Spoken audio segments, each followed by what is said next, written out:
Դիվանագիտական սկանդալ է հասունացել ռուս-իտալական հարաբերություններում։ Իտալիայի արտգործնախարարություն է կանչվել այդ երկրում Ռուսաստանի դեսպանը։ Պատճառը Ռուսաստանի արտգործնախարարության խոսնակ Մարիա Զախարովայի հայտարարությունն է, թե Իտալիան կփլուզվի, եթե շարունակի աջակցել Ուկրաինային։ Հռոմում Կոնտի աշտարակի փլուզումից հետո Զախարովան իր տելեգրամյան ալիքում գրել էր, որ Իտալիան միլիարդավոր եվրոներ է ծախսում Ուկրաինային եւ ուկրաինացի փախստականներին աջակցելու համար, եւ քանի դեռ Իտալիայի կառավարությունն անիմաստ վատնում է իր հարկատուների փողերը, Իտալիան ամբողջությամբ կփլուզվի տնտեսությունից մինչև աշտարակներ։ Իտալիայի արտաքին գործերի նախարար Անտոնիո Տայանին Զախարովայի հայտարարությունը վուլգար է անվանել։ Երբ տեղի է ունենում ողբերգություն, չի կարելի շահարկել փլատակների տակ մնացած մարդկանց մասին։ Մենք երբեք դա չենք արել։ Երբ Ռուսաստանում տեղի էին ունենում ողբերգություններ, մենք միշտ համերաշխություն էինք հայտնում, ասել է նախարարը։ Օրերս Հռոմի Կոնտի աշտարակը մասնակիորեն փլուզվել է։ Կառույցը վերանորոգման փուլում է եւ միջադեպի պահին աշտարակի ներսում եղել է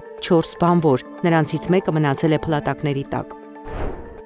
Նյու Յորքը կունենա մուսուլման քաղաքապետ։ 34-ամյա Զոհրան Մամդանին համոզիչ հաղթանակ է տարել նոյեմբերի 4-ին Նյու Յորքի քաղաքապետի ընտրություններում, հավաքելով ձայների 50.4%-ը։ 2024 թվականի հոկտեմբերին, երբ Մամդանին հայտարարեց ԱՄՆ ամենամեծ քաղաքի քաղաքապետի պաշտոնում առաջադրվելու մտադրության մասին, քչերն էին հավատում, որ նա կհաջողի։ Այժմ նա ծագող աստղ է ԱՄՆ քաղաքական ասպարեզում, եւ նրա հետևորդների թիվը միայն աճում է։ Նյու Յորքը կմնա ներգաղթյալների քաղաք, որը կառուցել են ներգաղթյալները, առաջ են շարժում ներգաղթյալները եւ այսօրվանից ի վեր ղեկավարելու է ներգաղթյալը։ Իր առաջին ելույթում ասել է Մամդանին. քաղաքական գործիչը ծնվել է Ուգանդայում, նրա ծնողներն ունեն հնդկական արմատներ։ Մամդանին ԱՄՆ քաղաքացիություն է ստացել 2018 թվականին։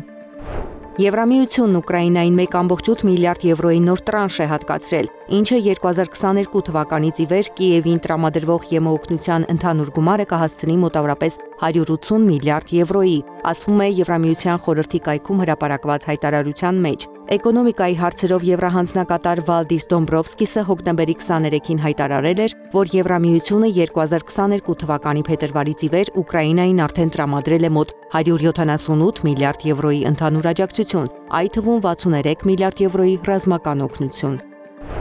Վրաստանը չի գնում այն ճանապարհով, որը կբերի նրան Եվրամիության անդամակցության, ոչ 2030 թվականին, ոչ էլ ավելի ուշ, հայտարարել է Վրաստանում Եվրամիության դեսպան Պավել Գերչինսկին, պատասխանելով 2030 թվականին Վրաստանի Եվրամիության անդամակցելու հնարավորության վերաբերյալ հարցին։ Նրա խոսքով, քանի դեռ Վրաստանը հետընթաց է ապրում հիմնարար իրավունքների եւ ազատությունների ոլորտում, երկիրը չի լինի Եվրամիության անդամ։ Դեսպանը նշել է, որ Եվրամիությունը պատրաստ է համագործակցել Վրաստանի իշխանությունների հետ ստեղծված իրավիճակը փոխելու համար։